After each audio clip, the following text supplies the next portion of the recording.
And she's calling me to make the phone, but she's not there. Admit him. Would you like to put everybody in the Zoom? Uncle, what's this? This is the number.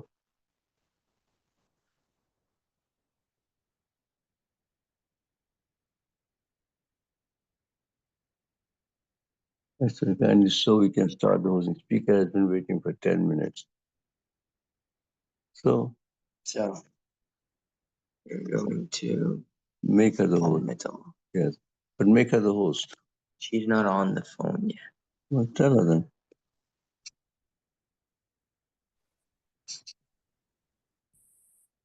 Let me just call her.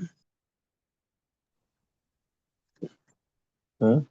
You're not on mute, so they'll be able to hear you.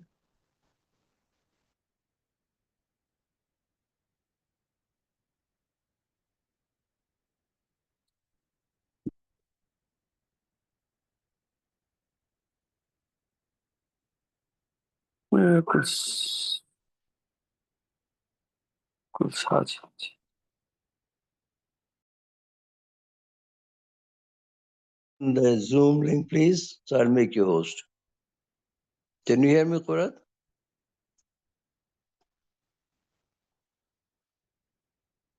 Let me stop.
Yeah, I'll be back in an hour.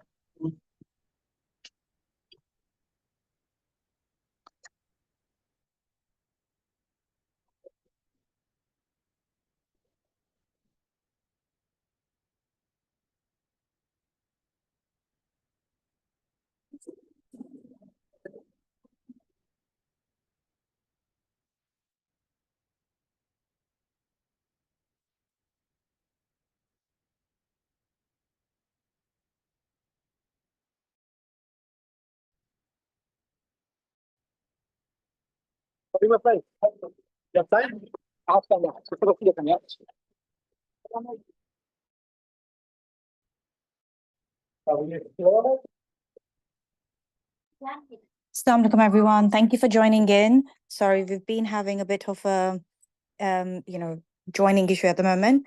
We'll be live in 2 minutes, please. Thank you for your patience.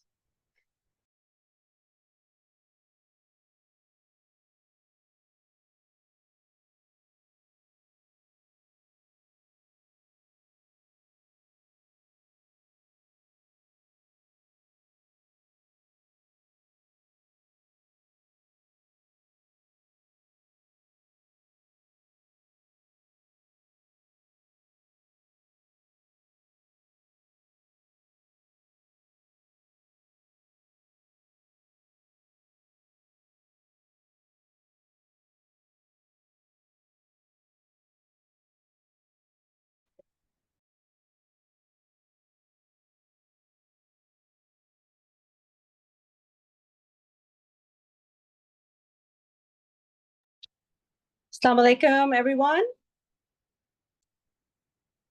Assalamu alaikum. Sorry for the technical glitches at the moment. We were facing some sort of issue. No, but you still, can I interrupt? You're still early because you still have 10, 15 minutes as far as I was given the time. What's the time at your end? I'm in New York. Yes, we had 1:30, Dr. Shabizadi. 1:30, and over here 1:30. it's 1:46 at the moment.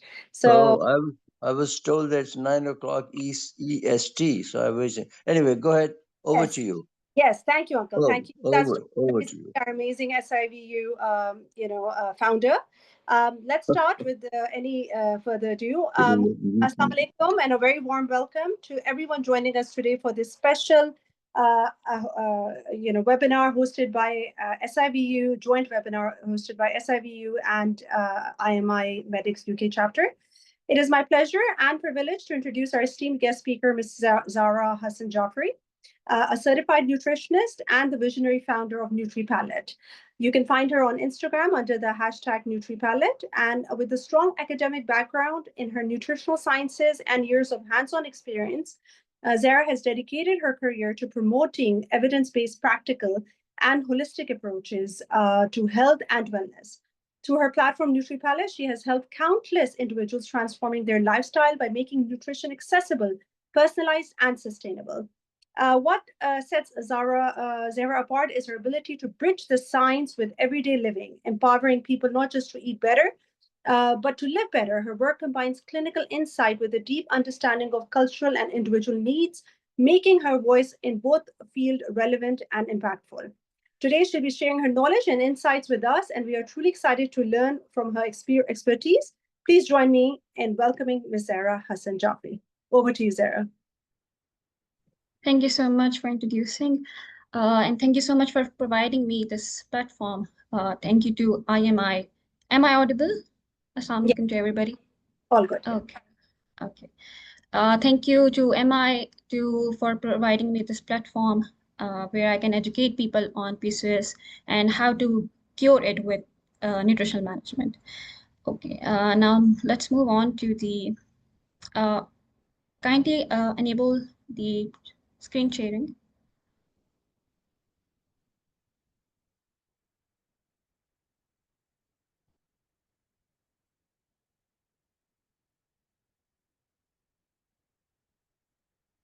Is the screen visible? Yes. Okay, thank you.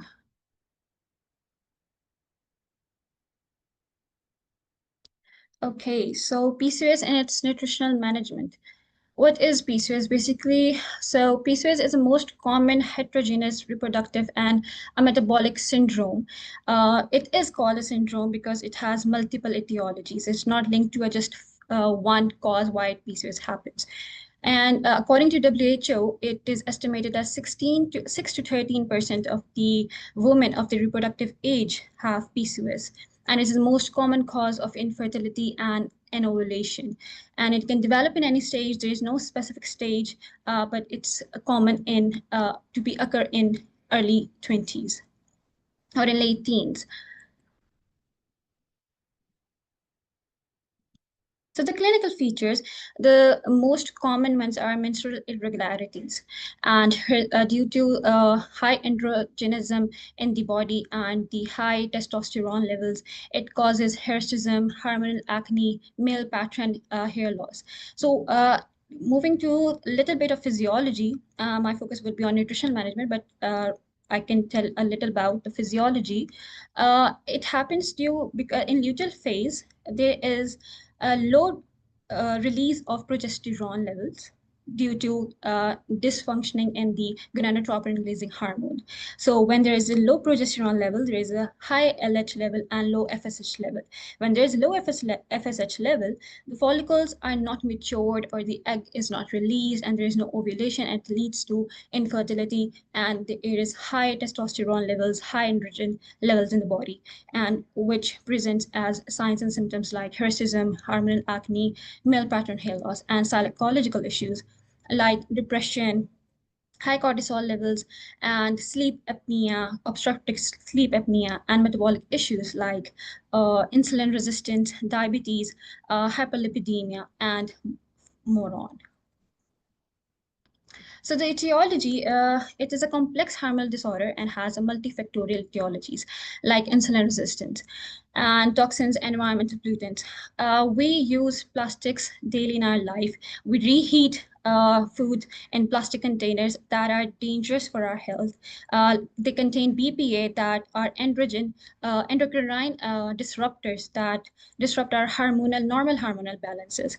And they are also obesogens. They causes obesity in our body, leading to other diseases as well. It causes hormonal imbalance, like I talked about, the FSH levels and LH levels. There is also a link between our brain and our ovaries. That is hypothalamus pituitary ovarian connection that is disrupted, and that causes hormonal imbalance, that increases androgens in our body and testosterone in our body as well. So it is also caused through genetic factors and environmental and lifestyle factors like smoking, drinking, eating a lot of processed food, sugar foods, and sodas. So it has multiple etiologies.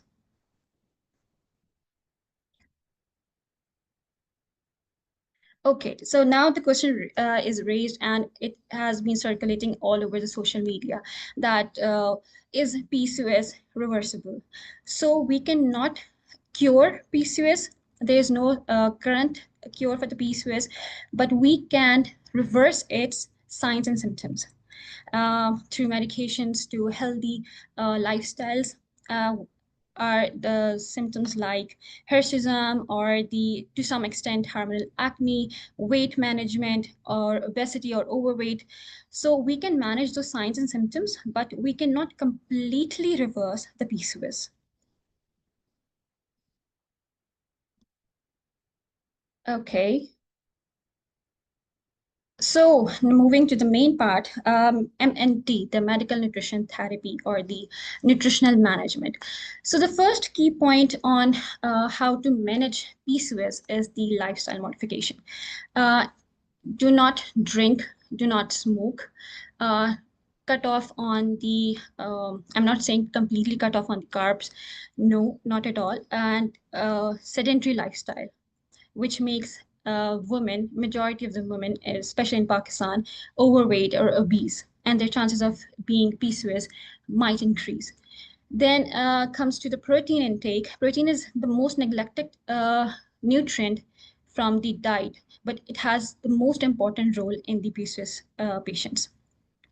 The recommended grams is 20 to 30 grams.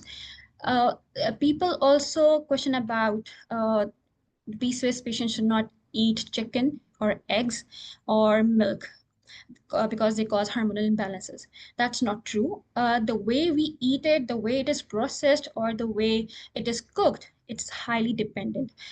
For example, if you are having chicken in a fried form, or in a butter coated form, bread coated form, and having nuggets daily, so obviously it will be harmful for not for only PCOS patients, but also for us, for the normal women or normal humans. So the way we eat it depends, and it will be harmful. So choose lean meat choices and eliminate all the forms of like saturated fats or the trans fats, the desi ghees, or cooking in, you should cook in like olive oils or the canola oils. So, and sufficient fibers, because fibers will keep you full throughout the day, and its recommended dose is 20 to 35 grams per day, according to your weight. So it will keep the satiety full, and it will keep you full for a longer period of time. It will help with the metabolism. It will help with the, even some patients of the PCOS face the constipation problem as well. So it will help with that, including seasonal fruits and vegetables. In diet plan, there is 5 to 6 servings. That makes total of 11 servings of both fruits and vegetables in the diet. So include seasonal fruits and vegetables, the variety of fruits and vegetables. It will provide a variety of phytonutrients to the body. Walnuts, almonds, these are all healthy fat choices. They contain omega-3 fatty acids. The PUFAs, they are anti-inflammatory. They will eliminate inflammation from the body. PCOS patients have a lot of inflammation in their body, so it will help with that. You can take almonds or walnuts instead of having snacks, persist snacks, you can alternate it with walnuts or the almond, and use of the extra virgin olive oil and it's instead of butter and margarine. So the DASH diet and anti-inflammatory diet, these both diets are for the hypertensive patients, because PCOS patients are also diagnosed with hypertension. So it includes the good fats, omega-3s, food containing calcium, magnesium, zinc, like all the seeds and the nuts. So these are the key factors to maintain or to manage the PCOS. Then continuing with that is the low glycemic index diet.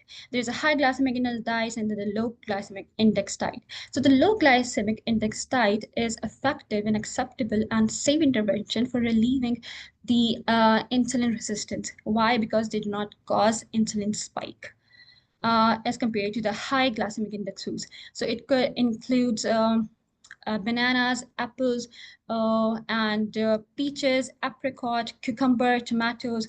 So these are all the options for the low glycemic diet, and they are recommended to the PCOS patients. Another for the probiotics and the prebiotics, the probiotics are our live bacteria in our body that keep our gut healthy, the microbiome healthy, and they help with our mood as well. They help with the weight management as well. So keeping them healthy will make us happy as well. It will make our mood happy. So, and the prebiotics are the food for the probiotics. So the probiotics can include kimchi, which is very popular right now, and the yogurt. And the prebiotics could be onions, it could be apples, bananas. So these are some examples of the prebiotics. And the most important, improving sleep cycle.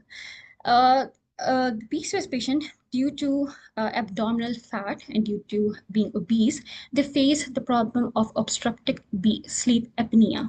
There's a breathing problem during sleep. So they need to fix that.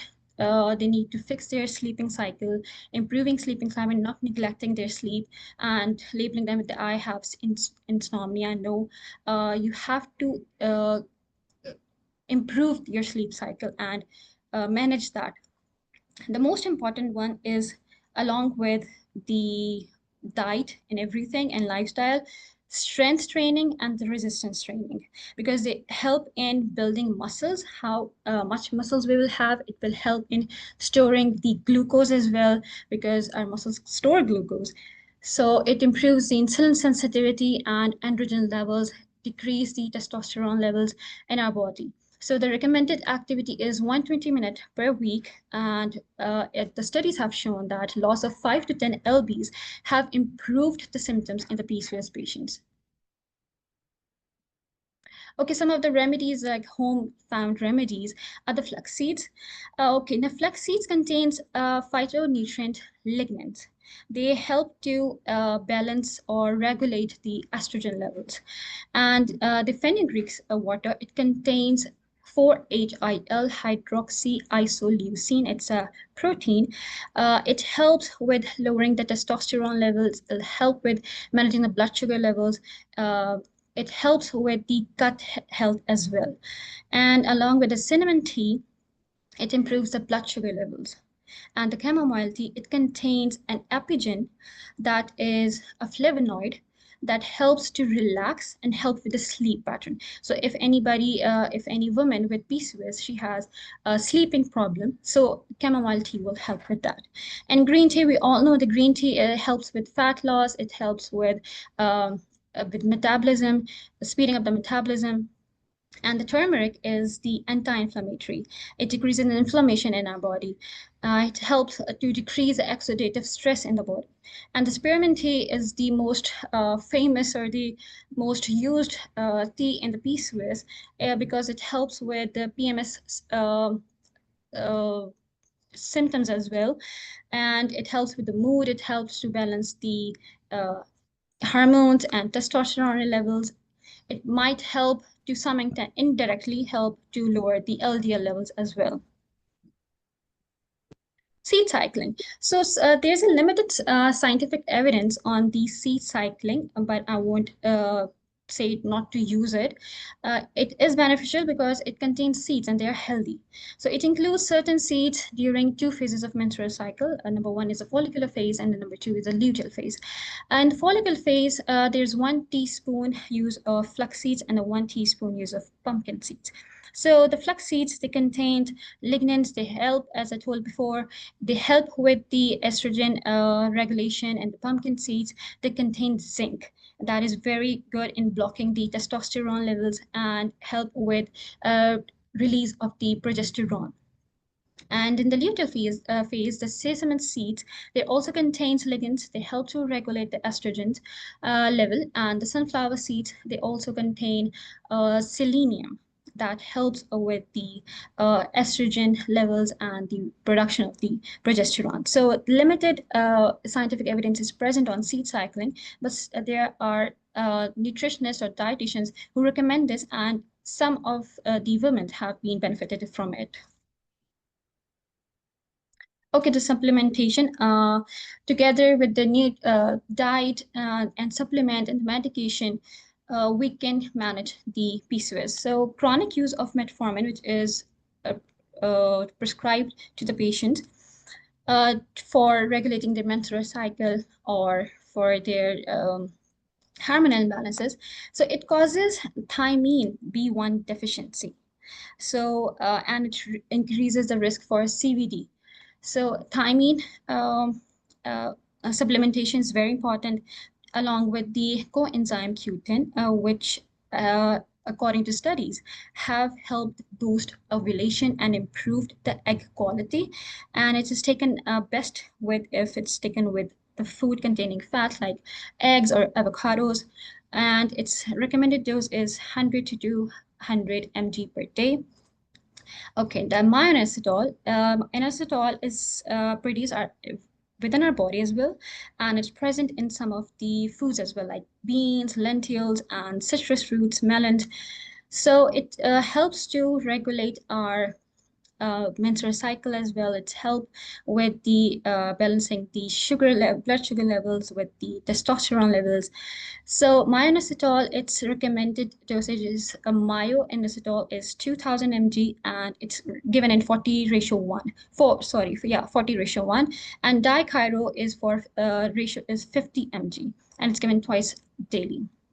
Vitamin D, it's not only good for bones, but it helps with our hormonal balances. It helps with insulin synthesis and its release. Omega-3, we all know how good omega-3s and PUFAs are. They help to increase the metabolic rate. Curcumin, it's present in turmeric. It's help with inflammation as it is anti-inflammatory, and it helps with insulin resistance as well. Vitamin E, it reduces oxidative stress because it helps with the anti-inflammatory. Its role is in anti-inflammatory. Magnesium is good for regulating sleep, regulating the PMS, post-menstrual syndrome, signs and symptoms. And zinc, 30 gram daily. It helps to block testosterone levels. It helps to regulate the hormonal imbalances. Okay, so the things to avoid, the focus should be on not skipping meals, because majority of the PCOS women, they skip their breakfast just to lose weight. They skip their meals. What they can do is to shift, not skipping the meals, but to divide their meals into, for example, if they're taking 2 or 3 meals a day, they can cut down them into 5 or 6 meals a day. So small and frequent meals. So when they skip meals, it leads to slow metabolism. It lowers their energy. They feel lethargic throughout the day, and it also worsens their insulin resistance, and there's just a vicious cycle going on in their body. And overtraining, overexertion, it won't build muscles in a day. It will just drain your energy, and it will leave you lethargic. So overtraining should be avoided, and ignoring sleep. to just focus on improving your sleep cycle and sleep pattern and ignoring protein. I told you how good protein is for the PCOS patients because it helps keep you full throughout the day. It will lead to lower cravings. It will help with fat loss, and it will lower the blood sugar spike as well, and would help with the muscle gain. And if you skip the protein, it will lower your muscle loss. So this is a general diet plan. It was not focused to any patient or anyone. So the target for the diet plan for the PCOS patients are high protein breakfast, including eggs or a slice of a cheese or avocados. So 80 to 100 grams of protein daily is recommended for the PCOS patients. In the morning, you can have a whole raw any type of fruit, but the low glycemic fruit. Avoid fruit juices. Take a fruit as a whole will be more beneficial. Then breakfast, boiled egg, a slice of bread, or you can take a brown bread, and 2 walnuts and a slice of cheese. And in mid-morning, you can take spearmint tea or any salad, grilled chicken salad or half chapati. Then in the lunch is low-fat yogurt. In the mid-evening is then again, we divide it in, when making a diet plan for the PCOS patients, all 5 groups of the food groups are covered. Sorry to bother Yeah. you, Zahra. Can you kindly let as I may have made you the host, can you kindly let the guests in? Sure. Thank you.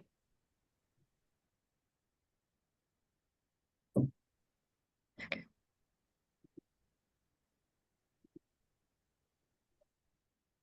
Okay, when we make any diet plan for the PCOS patients, for anybody in general, so we cover 5 food groups, including bread, cereal, fruits and vegetables, meats and nuts, and fat oils, and bread and cereals as well. So all these groups should be included in PCOS patients, because whenever they search for a diet plan online, one of the food group is missing, and that is not a balanced diet. We have to provide a balanced diet to the patient to provide them with the variety of nutrients so that they can have a balanced meal and manage the PCOS signs and symptoms. So it's the end of the presentation, and I have given in the end the handle for my Instagram if you would like to follow it. And thank you so much. If anybody has questions, so please do let me know. Thank you so much, Zahra. It was a very, very knowledgeable session, and PCOS is a very common problem in Asian women, especially. So just summarizing the points, and we'll take the questions after that, is that you mentioned that, it starts with the etiology and contributing factors, and insulin resistance plays a central role in PCOS development. Lifestyle factors like, as you said, microwave, heavy diets, and sedentary habits and stress contribute to hormonal imbalance. Signs and symptoms to look for irregular periods, acne, hair loss, weight gain, hirsutism, mood swings, and fertility issues. Is it reversible? It's a chronic condition and not completely reversible, but it is highly manageable through lifestyles you mentioned and the changes. The lifestyle guidance you advised was very helpful. The dietary recommendations that always emphasize on lean proteins and cook with olive oil. It include adequate dietary fiber that also helps with your constipation and other gut health. At low GI glycemic index, as you mentioned in the medical terminology, to manage insulin resistance effectively. Avoiding alcohol, smoking, and processed junk foods as well. And the functional foods and supplements that are useful are walnuts, flax seeds, green tea, cinnamon tea, chamomile tea, spearmint, and turmeric. And the seed cycling was discussed as a potential supportive method to regulate hormonal fluctuation. Probiotics and prebiotics are very useful in this as well, promoting gut health, which is closely linked to hormonal regulation and inflammation. Lifestyle modifications you mentioned are regarding exercise of 120 minutes per week. We have to aim for that for physical activity with the people who have PCOS. And you mentioned that 5 to 10 lb weight loss has shown measurable improvement in that symptom. That's amazing. Prioritize your regular sleep cycle to support the hormonal balance and reduce stress. And culturally adapted diet plan you mentioned was on like traditional foods with healthier cooking methods portion control and balancing macronutrients, and smart substitutions to reduce the refined carbs and saturated fats. So thank you so much. The PCOS management requires obviously a long-term and a consistent effort. So you have to be very dedicated. I can see that. And nutrition and lifestyle are powerful tools in improving this quality of life for these affected. And now audience are encouraged to ask any personalized questions for tailored guidance. Thank you. Anyone, please feel free to open your, unmute yourself and kindly ask. Yeah, it was very, very informative. Thank you, Gurutbaji and Zahra, both of you. It's been great talk. Just a quick question regarding you talked about the supplementation for coenzyme Q10. Are there any food related sources from where we can get coenzyme Q10? There are multiple sources, they are also present in meat sources, healthy meat sources and protein sources, and in fruits as well. And then I think they're also present in lentils. Yeah. I cannot think of any right now, but it's present in meat and beef liver oil as well. Thank you. Yeah. Okay. One of the members have asked, what are the biggest challenges you face when trying to make lifestyle changes for health, especially in South Asian household setting? The most challengeful is they have very limited source of food. Not like socioeconomical factors, we have to take that in mind as well. So, and they limit their intake as well. They are moody that I won't eat that food, or please give me an alternate food for that. So it's very challenging, or especially for their physical activity. Women in Pakistan, they neglect their health very much. So they do not want to go towards the physical activity because they say we are so busy with household work and we cannot work out too much.